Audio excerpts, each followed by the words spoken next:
Me gustaría hablar de Learning Analytics y me gustaría un poco que realmente entendiéramos el concepto y qué es lo que podemos llegar a hacer. Evidentemente en una charla de 40 minutos nadie va a aprender o a ser un experto en cómo utilizar Learning Analytics o dejarlo de usar, pero sí al menos qué estamos haciendo y qué estamos haciendo con nuestra información y hasta dónde se puede llegar con esto. Se puede llegar a muchos sitios, se puede llegar a aprovechar realmente ese tipo de contenidos, pero sobre todo en contextos de aprendizaje, qué es lo que realmente nos da. Para poder ver esto, vamos a introducir un poco el contexto de la sociedad de la información, de la sociedad del conocimiento. Hablaremos un poco de qué es el término analytics, en concreto detallaremos la analítica educativa y presentaremos una serie de ejemplos y de herramientas que se pueden aplicar actualmente en Moodle y que nos pueden permitir obtener un rendimiento de la información que se está almacenando. Por último, presentaré la red SNOLA, es el Spanish Network of Learning Analytics, a la que pertenecemos y que bueno, pues nos gustaría haceros a todos partícipes para que podáis ver qué estamos haciendo, hacia dónde nos movemos y cómo está evolucionando este mundo. En cuanto a la introducción, realmente nos tenemos que preguntar ¿dónde estamos? Estamos en la sociedad de la información, estamos en la sociedad del conocimiento, estamos tuiteando esta ponencia, tenemos móviles, tenemos ordenadores, estamos continuamente conectados a Internet. Evidentemente, estamos en una sociedad que está evolucionando a una velocidad vertiginosa en la que estamos dejando muchas de nuestras huellas digitales y tenemos que ser cuidadosos, tenemos que tener en cuenta qué es lo que hacemos. ¿Por qué? Porque la información es poder, es algo que se dijo hace mucho tiempo por Hume.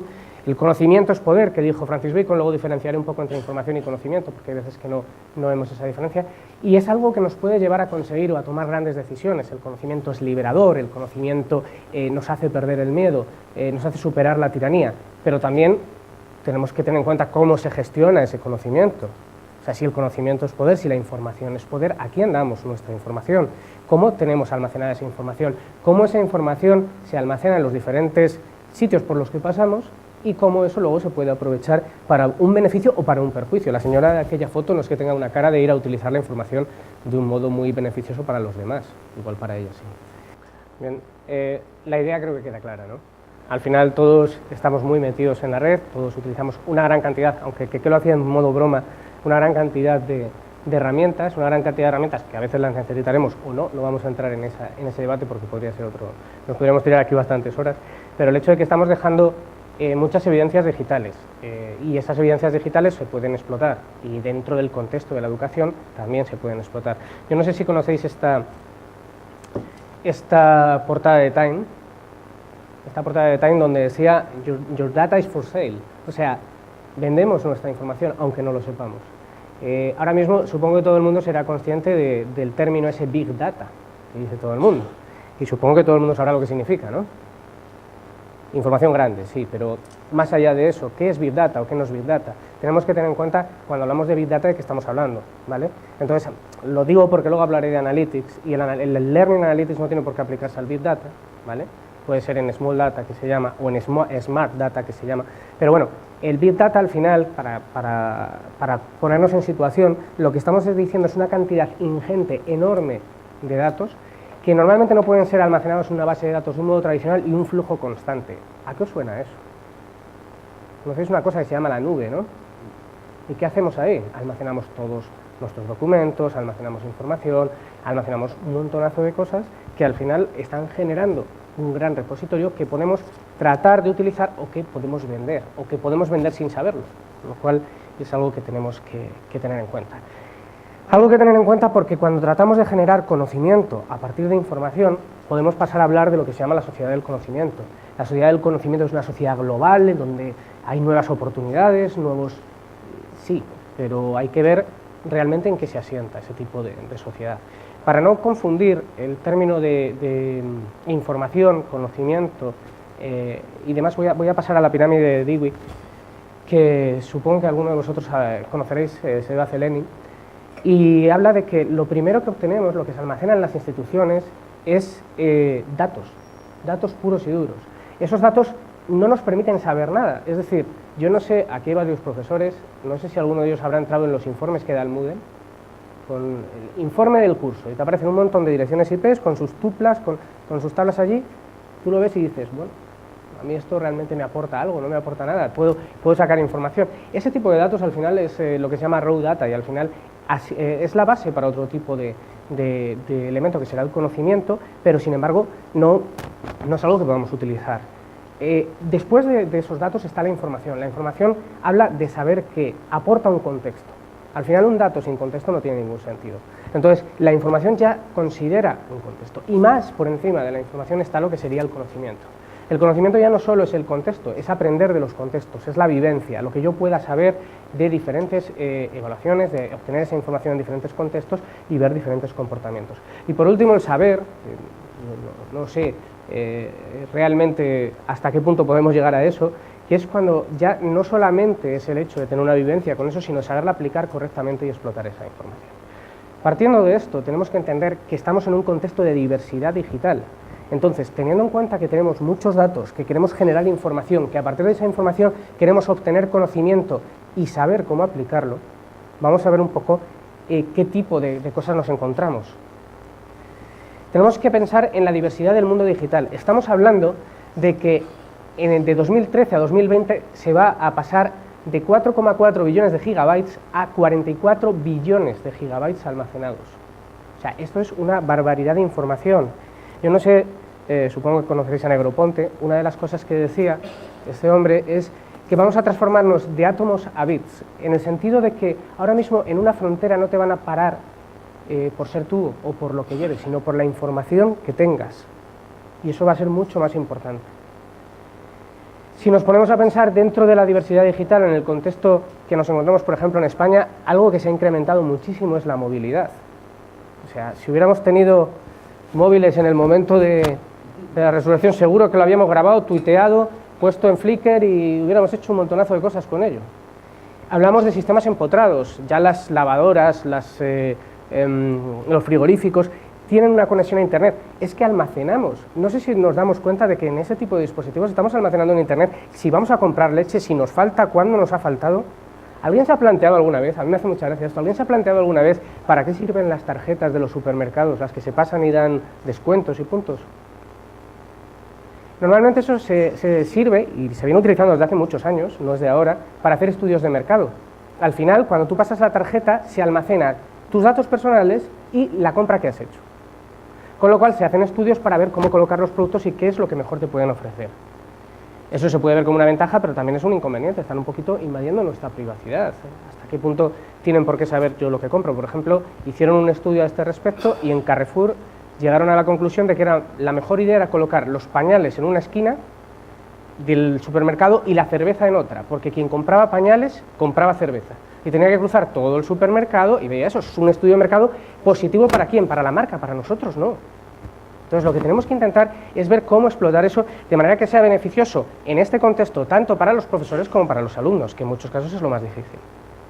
Además, estamos dejando información dentro de muchas maneras, los wearables, los dispositivos, las pulseras de ir a hacer fitness, he ido a correr 25 kilómetros y he quemado no sé cuántas calorías, es mentira, pero bueno, lo pones ahí, lo has compartido, tienes esa información, cuidado con esa información porque estamos pasando gran cantidad de información por lo que es la nube. Estamos considerando que estamos duplicando casi el porcentaje de 2013 a 2020 en cuanto a lo que pasa por la nube. Si toda esa información puede ser explotada, es para planteárselo. También hay que tener en cuenta que no todo eso se puede almacenar. Esa información hay veces que es volátil. Es decir, si tuviéramos que almacenar toda la información que hay actualmente en la nube, es bastante complicado, se recupera de diferentes maneras. Tenemos que tener en cuenta que en torno a 2013 era más o menos posible hacerlo, en torno a 2015 solo se va a poder almacenar el 15% de lo que tengamos. Pensad no solo en lo que hacemos, no sé si conocéis Netflix, que es la imagen que tengo aquí, es una plataforma de televisión. Al final realmente vosotros no estáis almacenando la película, estáis viéndola en un momento determinado, o la serie.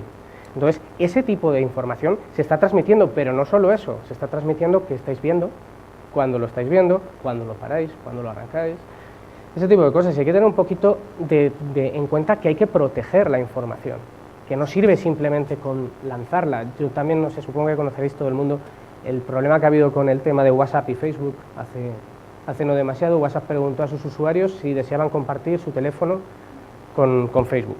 Yo, por ejemplo, dije que no, pero ahora a la gente que dijo que lo pensaba para más tarde, lo han quitado, le han dicho que tiene que compartir la información con Facebook. Entonces, claro, si no protegemos nuestra información, estamos exponiendo mucho, exponiendo algo que debería estar protegido, y tenemos que tener en cuenta que menos del 20% de lo que compartimos en Internet está protegido, y eso es bastante crítico. También dentro del universo digital tenemos que pensar lo que compartimos, eso que decimos, la cantidad de información que se está compartiendo. Yo no sé si conocéis esta imagen de los Oscar, no con los Simpson evidentemente, pero la imagen que se fue en la gala de los Oscar creo que el año pasado, y se compartió 26 millones de veces la foto. O sea, estamos llenando, estamos constantemente con un flujo de información que nos aporta una nueva realidad, que nos lleva a un nuevo contexto, tanto de aprendizaje como a un nuevo modelo de negocio, ¿vale? Las empresas tienen que prepararse para este nuevo modelo de negocio. Se habla, yo no sé si habéis llegado a oír la idea de la tercera plataforma. La primera plataforma que se creó era la que tenían los mainframes y los terminales, que era cuando utilizábamos de manera bastante arcaica los ordenadores e Internet. Y bueno, pues los utilizábamos para llevar a cabo ciertos cálculos, para un poco lo que comentaba antes Javier, es decir, al principio simplemente un ordenador que hiciera una serie de operaciones matemáticas, o sea, no teníamos que llegar a mucho más, pero bueno, luego se empezó a crecer, creció Internet, aparece el modelo cliente-servidor y empezamos a hablar de las páginas web.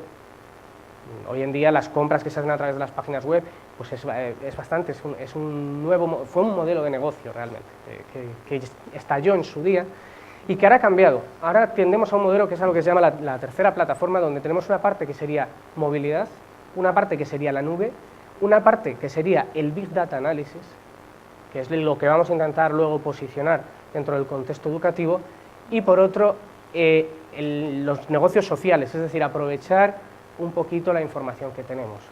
¿Por qué? Porque no todos los datos son útiles para generar conocimiento. Muchas veces no somos ni siquiera capaces de etiquetar esa información, con lo cual tenemos que tratar de generar un volumen de datos útiles suficientes. Es más, si nosotros nos podemos a pensar, teniendo en cuenta las previsiones que hay de 2013 a 2020, pasaremos del 22% de datos útiles a un 37%, con lo cual está bastante bien. ¿De eso cuánto podemos aprovechar? Fijaos, un 5%. Aprovechemos, por ejemplo, los que obtenemos dentro de nuestras plataformas de aprendizaje, porque eso es la manera de la que realmente podemos explotar información y que sea beneficiosa. Cuando hablamos de analytics, si buscamos, a mí me gusta lo de buscar las nubes de palabras porque siempre nos dan ideas. Entonces tenemos analytics en el medio, pero tenemos business, tenemos data, tenemos science, tenemos mathematics, es algo que está relacionado con todas esas cosas. Es decir, aunque muchas veces veamos simplemente con el mero hecho de explotar la información y hacer un estudio de mercado, no. Cuando hablamos de este tipo de información, estamos hablando de nuevos modelos, de formas de actuar e incluso de tratar de corregir conductas a partir de la información que se pueda extraer de diferentes medios. ¿Cómo se llega o qué se hace con esa información? Pues habíamos dicho que teníamos el Big Data, que era toda esa información que no era posible almacenar, que tenía un flujo constante y que no era estructurada. Si a eso le aplicamos una técnica de de Analytics, podemos obtener una cosa que sería Smart Data, es decir, información realmente útil y que me pueda servir con diferentes propósitos, como decía. En este sentido, pues bueno, hay diferentes esfuerzos para hacer esto. Davenport y Wiesel hicieron algunas definiciones analíticas, esfuerzos en la explotación de datos de diversas fuentes para ayudar a las organizaciones más eficaces, uso de los datos, análisis estadístico y modelos explicativos. Al final tiende mucho hacia la estadística porque era la manera más fácil de explotar este tipo de datos.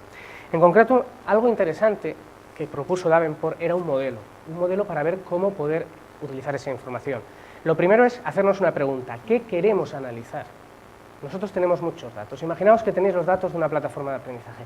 ¿Qué os es útil? Las notas ya las tengo ahí. ¿Cuánto han entrado? Bueno, puede serme útil o no. Si han visto un recurso que yo he puesto ahí o no lo han visto, igual eso es más útil.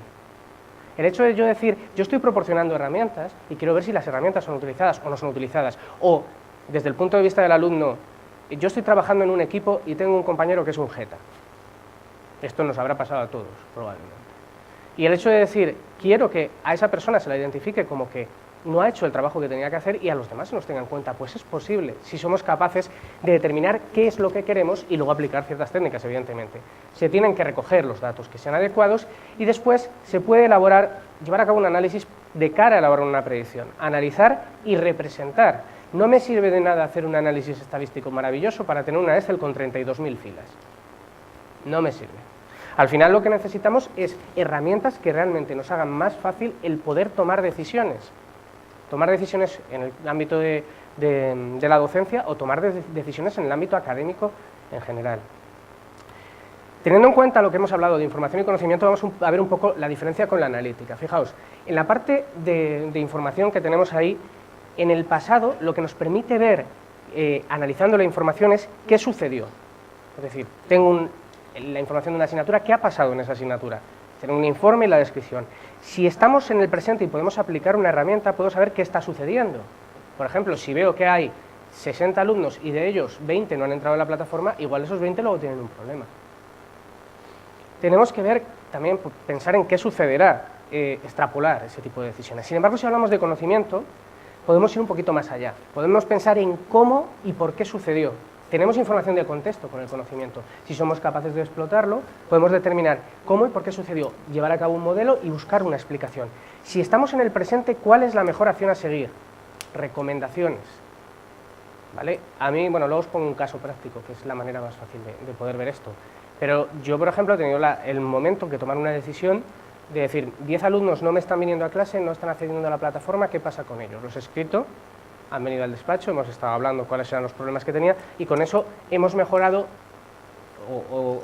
de percibir 10 personas que se pueden caer del curso a que de esos 10, 6 no se hayan caído, con lo cual es algo bastante interesante. Y luego, y sobre todo lo que es más importante es qué es lo que puede suceder, llevar a cabo predicciones. Además, lamentablemente fallan muy poco. Quiero decir, el comportamiento está siendo bastante predecible, al menos en determinados ámbitos. Viendo que todo esto se puede analizar, que se puede analizar desde el punto de vista de la información o del conocimiento, también en los modelos de negocio tiene que cambiar. Hablamos de analítica, pero es que ahora mismo a mí no me interesa que me vengan a vender algo, a mí me interesa que me vengan a vender lo que yo quiero. Y ahí está lo importante. A mí no me interesa que me digan que me vienen a dar un máster, un MBA en no sé qué. A mí me interesa que ellos sepan, bueno, a mí me interesa, no lo sé, que ellos sepan que yo he estado haciendo búsquedas sobre esta información y me vendan un máster de lo que yo quiero. Entonces el modelo de negocio tiene que cambiar y el modelo de negocio conduce a esto. Evidentemente las empresas necesitan explotar esa información que se vende carísima y representarla de alguna manera para poder tomar decisiones. Yo digo, imaginaos, 10.000 clientes potenciales para vender un máster o para vender, y de esos 10.000 clientes tengo su información y sé lo que han estado buscando. Igual lo que puedo hacer es adecuar el programa del máster para determinadas necesidades. Evidentemente no puedes adaptarte a todas las personas, cada uno tiene sus necesidades educativas y su forma de plantear las cosas, pero sí que puedes hacer ciertos planteamientos o ciertas formas de vender para poder realmente enganchar a ese posible alumno. Al final, también tenemos que ver cómo esto redunda en el contexto de la institución. No solamente en el ámbito de los negocios se puede aplicar la analítica, también se puede aplicar analítica en el ámbito institucional, de tal manera que lo que buscamos es desarrollar lo que se llama inteligencia institucional, que es ofrecer a cada uno lo que necesita en cada momento, tanto a los profesores como a los alumnos, definiendo una serie de canales especializados, buscando información personalizada. Llegado a este punto, podemos entrar un poco en lo que es el Learning Analytics. Si nosotros pensamos en el Analytics y pensamos en la información que tenemos, no podemos hablar de aplicar la Big Data en este caso. En este caso estamos aplicándola a Small Data, Small Data, a ver, nosotros hicimos un experimento con 9 millones de registros. 9 millones de registros está bien, eran todos los registros del campus virtual durante un año académico. ¿Vale? Entonces, bueno, pues es información, no llega a ser Big Data porque está estructurada, porque no va a moverse, pero bueno, ¿qué nos permite? Bueno, pues la figura es bastante gráfica en este sentido. La idea, a ver si se mueve el ratón, sí. La idea sobre todo es ser capaz de representar y de entender cuáles son las necesidades y los comportamientos de los alumnos para tomar decisiones que sean beneficiosas para ellos y para nosotros. Hacerlos que sobre todo incrementen o mejoren su aprendizaje Pensar en un aprendizaje realmente personalizado y centrado en el alumno. ¿Cuántas veces habéis oído hablarlo del el aprendizaje personalizado? Si no sabes lo que quiere el alumno, ¿cómo lo vas a personalizar? Independientemente de que eso se pueda o no, que puede ser una utopía, o sea, no vamos a entrar tampoco en el debate. Al final, ¿qué requiere esto? Pues eso requiere mirar la información que tenemos, aplicar ciertas técnicas que nos permitan sacar información válida de cara a lo que queremos. Y en este contexto podéis encontrar en la literatura información de Learning Analytics, Academic Analytics y Educational Data Mining, que viene a ser muy parecido en muchos casos, ¿vale? De hecho, son tres áreas, yo ahí las he puesto un poquito disjuntas para que se pudieran leer, pero realmente la zona común sería bastante más grande, ¿vale? Cuando hablamos de Learning Analytics, lo que se busca es aplicar técnicas y herramientas que realmente nos permitan mejorar el aprendizaje del alumno. Otra de esas cosas que es bastante fastidiada de medir, pero bueno, mejorar el aprendizaje del alumno es el cometido final. Cuando hablamos de Educational Data Mining, normalmente se centra más en la aplicación de técnicas estadísticas, o sea, es mucho más relativo a aplicación de ciertos algoritmos, de ciertas técnicas y minería de datos, lo que podéis encontrar en muchos sitios, que es la idea de picar datos, de sacar información de lo que hay, aplicando pues, redes bayesianas, aplicando determinadas técnicas que son matemáticas y que son bastante útiles. Y luego la Academic Analytics es una cosa que está un poquito aparte, pero que se centra más en cómo enfocamos el contexto de aprendizaje sobre el que queremos actuar. Me explico. A un profesor le puede interesar qué pasa en su curso, ¿vale? A un rector le puede interesar qué pasa en la universidad. El foco es diferente. Porque, por ejemplo, a un rector le puede interesar si los profesores están entrando, bueno, a un rector no, a quien esté en el cargo, pero bueno, le puede interesar que si los alumnos, si los profesores están accediendo a la plataforma, si están haciendo algo, porque igual ni siquiera están haciendo nada, o los alumnos, o si una asignatura se dice que está utilizando algo y no se está utilizando. Se pueden tomar decisiones, y hay decisiones que se aplican más al contexto institucional y sería un poco lo que se engloba dentro de la de Academic Analytics. Evidentemente, todo es en pro de mejorar la institución, de mejorar el alumno. No debería ser de cara a fiscalizar. Se podría fiscalizar, se podría saber qué está haciendo cada uno, por supuesto. Y se puede. Otra cosa es que se haga. Aquí tenemos un poco una definición de Longham Siemens, que son dos de los grandes del ámbito del Learning Analytics, en donde diferencian un poco lo que es la analítica de aprendizaje y la analítica académica. La analítica de aprendizaje, por ejemplo, puede ser a nivel de curso, analizando las redes sociales, el desarrollo conceptual y de discurso, el currículum, y a nivel departamental, buscando patrones de éxito para diferentes asignaturas que puedan aplicarse en distintos contextos. Beneficiarios, estudiantes y facultades. Sin embargo, a nivel de académica analítica, institucional, perfiles de estudiante, ¿qué estudiantes son los que entran en mi carrera? ¿Qué es lo que tendría que hacer? Perfiles de rendimiento para buscar la mayor empleabilidad de esos estudiantes. Cómo está fluyendo el conocimiento, no solo entre los estudiantes, sino entre la propia institución y la empresa. Desde el punto de vista regional, podría ser comparar entre otros sistemas. Yo no puedo comparar, si no tengo capacidad para poder sacar la información de mi propio campus, no puedo compararme con otro campus. Es una cosa muy española esto de ver, bueno, iba a decir de ver quién la tiene, pero creo que lo voy a decir de otra manera. La idea de decir compararme con... Vamos a ver, nos vamos a comparar, somos el análisis de las universidades españolas, que tienen unos criterios absurdos, pero tratan de comparar las diferentes universidades. Pues de la misma manera, si soy capaz de obtener datos, soy capaz de comparar, y como aquí somos muy de comparar, pues podríamos tirar a esto. Y nacional e internacional, evidentemente, antes han mencionado el informe PISA, a veces que es necesario comparar, bueno, también podríamos discutir acerca de la necesidad del informe PISA o no, pero sí que hay veces que se busca ese tipo de comparativas para ver cómo se están haciendo las cosas. Ni siquiera voy a decir cómo de bien o cómo de mal, sino cómo. El hecho de poder acceder a ese tipo de información. Por eso, la académica analítica es una cosa que tiene un sustento y un fundamento en ese ámbito. Si hablamos de las dimensiones del aprendizaje, Greller, que es un señor alemán bastante accesible, o sea, lo bueno de cuando hablamos de cosas de informática es que la mayor parte de la gente de la que hablas está viva. Entonces, puedes incluso escribirles y preguntarles, no, parece una broma, pero es verdad, o sea, al final puedes escribirles y preguntarles, oye, ¿por qué esto, por qué lo otro? Entonces, lo digo por si alguien se queda con el toque, decir Greller es una persona que puedes hablar con ella y puedes decirle, oye, ¿por qué planteaste esto, planteaste lo otro? Solamente es inciso.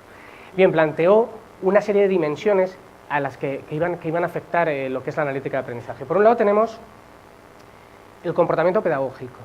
De ahí tendríamos una serie de competencias que se buscan adquirir y una serie de restricciones que tenemos con respecto a la información. Los interesados, lo que hemos comentado, instituciones, profesores, estudiantes y proveedores de servicios, no lo hemos dicho, pero evidentemente igual a una editorial que nos proporciona una serie de recursos le interesa saber si se están usando o no, o si se están usando bien. ¿Cuál es el objetivo, la meta? Al final, reflexionar acerca de lo que se está haciendo y predecir lo que pueda pasar. ¿Con qué? Con datos abiertos y protegidos. Y ahí viene el lío. Alguno de vosotros dirá, es que yo no he firmado que se puedan usar mis datos. Y os habéis leído el contrato de Facebook. Porque estamos haciendo lo mismo. Probablemente hay universidades en las que sí, que ya lo están pidiendo. Cuando se firma la matrícula, se firma que se ceden los datos de la plataforma virtual para su uso. Que lo sepáis sobre todo los estudiantes, que normalmente es probablemente el uso menos desvirtuado que vayáis a tener de datos que vais a dar. Porque en ocasiones no tenemos las herramientas para explotarlo y en las veces que sí que las tenemos vamos a cosas muy concretas que son las que nos sirven. Entonces, por eso yo no me preocuparía demasiado. Hay cosas que son peores y que publicamos, yo me incluyo, y que deberíamos tener un poco más controladas. Y luego los instrumentos. ¿Qué instrumentos utilizamos? Pues desde técnicas de Educational Data Mining a Machine Learning, aprendizaje automático, análisis estadístico, de cara a recabar información sobre lo que estamos almacenando. Problemas que tenemos ahora, privacidad y ética. Esto hay discusiones también enormes en Learning Analytics acerca de hasta dónde se tiene que llegar a explorar los datos y con quién se deben compartir. Yo, por ejemplo, con los datos que tengo puedo saber qué alumnos son más brillantes. Si yo comparto eso con una empresa, la empresa podría saber cuáles son más susceptibles de ser contratados, pero estaría perjudicando a otros alumnos que pueden dar un desempeño igual o mejor que esa persona en la empresa. Y eso tenemos que controlarlo. Entonces hay una discusión ética bastante interesante al respecto. En cuanto a técnicas y herramientas que se utilizan, hay muchísimas. ¿Nos sirven? La mayor parte no, pero hay muchas. Quiero decir, nos podemos encontrar de todo.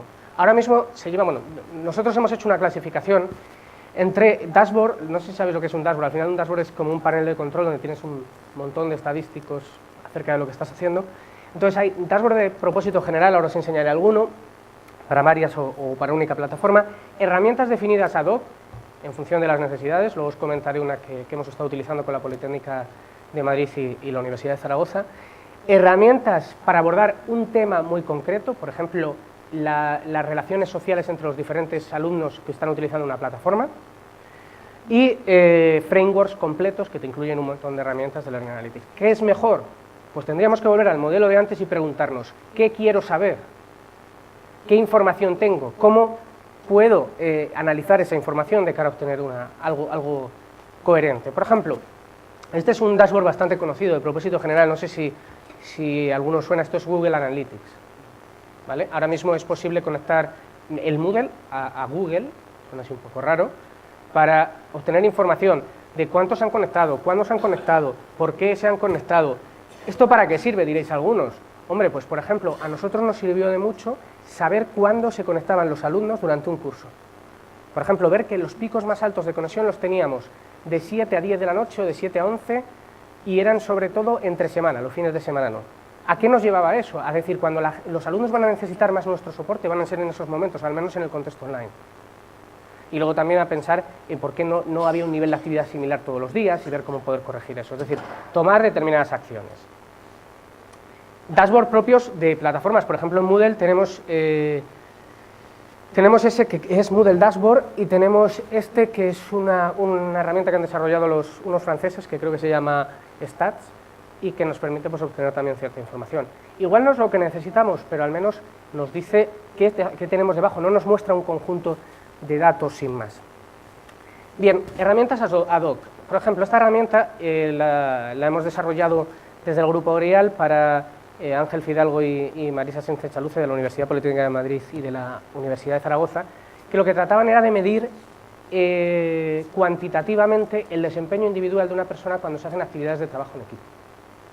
Es decir, dentro del equipo, lo más fácil de medir es el resultado final. Tengo el resultado final, todos la misma nota y a correr. ¿Eso es justo? No.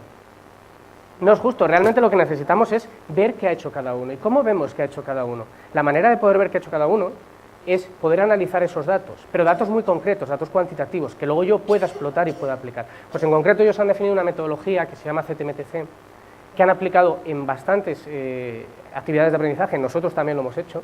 De hecho, lo hemos llegado a aplicar en una asignatura de cada curso de grado y en los dos cursos de máster, para ver cómo funcionaba en diferentes contextos, y funciona muy bien. Y realmente hemos tenido una retroalimentación fabulosa, tanto de los profesores como de los estudiantes. Ha habido excepciones también, pero bueno, las menos. Herramientas para medir cosas concretas. ¿Veis estos globitos? ¿Veis ese árbol, ese grafo de allí? Eso lo que muestra son el tipo de relaciones entre los estudiantes. Probablemente si lo vemos así no sirve de nada, pero si nos acercamos, que se puede hacer normalmente un zoom, podemos ver que para una discusión en concreto han estado discutiendo tal, tal y tal. Que si hemos hecho un grupo, entre ellos existen relación o no están hablando en el foro. Determinada información que nos da una idea de qué puedo obtener más allá de esto. Que esto es lo que yo os decía antes, esto nos lo da Moodle. Yo puedo ver cosas como fulanito de tal tiene 1000 registros, ¿y de qué me sirve? Entonces lo que hay que buscar es aplicar eso. Hay frameworks de propósito general, voy a mostrar dos. Uno de ellos es Gizmo, realmente es Gizmo con S y no con Z, este sería Gizmo con Z, no sé si los que tengamos una edad seguramente conozcamos a Gizmo con Z. Y luego está Vela. Vela es un framework de Learning Analytics bastante potente. Ahora os voy a explicar un poquito, bueno, Vela sobre todo, porque no veremos su aplicación, nos permite ver cosas como en una espiral de tiempo, cuándo se conectan los usuarios. Nos permite ver cosas como en un foro, qué es lo que más se está discutiendo, cuándo se ha posteado eso en el foro, quién está accediendo a ello, quién está haciendo clic, cuándo ha hecho el clic, cuándo ha sido la discusión más importante durante el periodo que dura una asignatura. Nos permite ver relaciones, lo que pasa, esto si alguien tiene interés le puedo pasar un vídeo en el que se ve bastante más claro, relaciones entre si un usuario ve un recurso determinado y otro recurso, eso cómo afecta a la nota final. ¿Vale? Uso de recursos. Aquí tenemos un recurso en el medio, vemos cómo hay caritas que se van acercando a ese recurso. ¿Quién lo ha utilizado más? ¿Qué nota tiene la persona que lo ha utilizado más? Es decir, la influencia que tiene nuestro recurso sobre la nota final. Creo que voy bien de tiempo como para poder hacer el ejemplo, así que os lo contaré bien. Esto fue un ejemplo que hicimos con alumnos míos de sistemas operativos. Tenía, creo que eran 114 alumnos y tenía como unos 1500 registros, 1500 y pico. ¿Qué es lo que hicimos? Bueno, ahí tengo el cuadrito para que no veáis quiénes son, pero esto es lo que a nosotros nos da el Moodle. ¿Qué puedo sacar yo de ahí? Al final es bastante triste.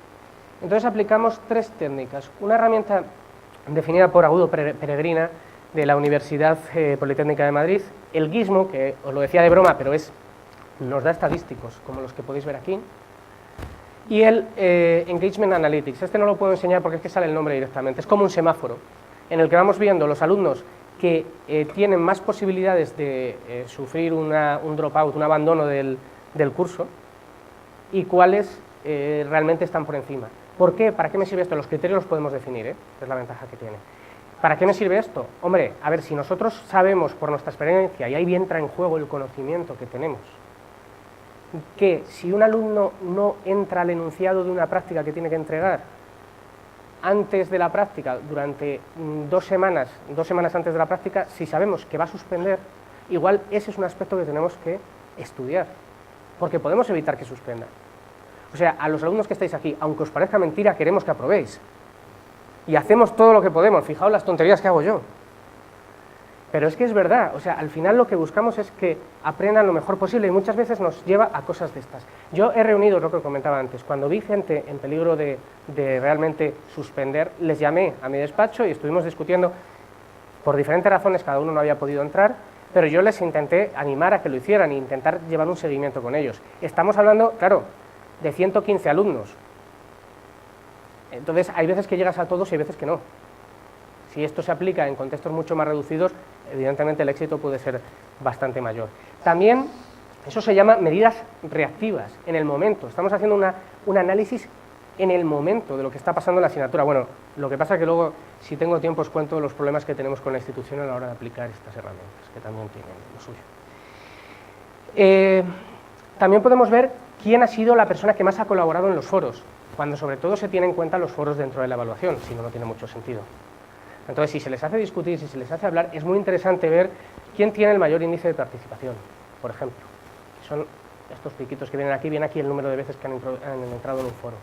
¿Cuándo se han conectado? Si un determinado recurso está siendo usado o no está siendo usado. ¿Cuántas veces nos ha pasado que habéis hecho un PDF que pensáis que es maravilloso o un vídeo que pensáis que es maravilloso y no sabéis si realmente lo están viendo o no? Con este tipo de herramientas puedes decir, oye, algo le pasa al vídeo, pues igual me puedo reunir con los alumnos y preguntarles qué es lo que nos gusta. También tendríamos que tener cuidado con lo que nos puedan contestar, pero son cosas a tener en cuenta. Entonces, estas herramientas, ¿qué nos dan? Primero pensar en qué queremos. O sea, ¿yo qué quiero saber de mis alumnos? ¿Qué necesito? ¿Qué es crítico saber? Si nosotros nos queremos hacer un planteamiento de cómo aplicar Learning Analytics, vamos a pensar en qué es crítico. A mí que postee 3 veces me da igual, pero que no entre en 3 semanas no me da igual. Entonces cada uno tendrá sus necesidades y se entenderá en función de cómo él ha desarrollado la asignatura en otras ocasiones, qué es lo que es crítico.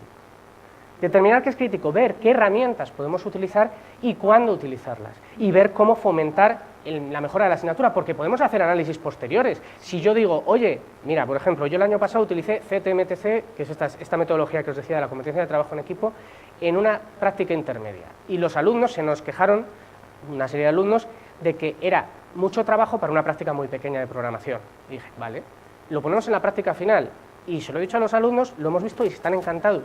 Entonces, vamos a ver, analizando lo que ha pasado anteriormente, cómo poder mejorar esa asignatura. Igual sale mal, pero al menos está la posibilidad de saber qué era crítico y qué estaba fallando.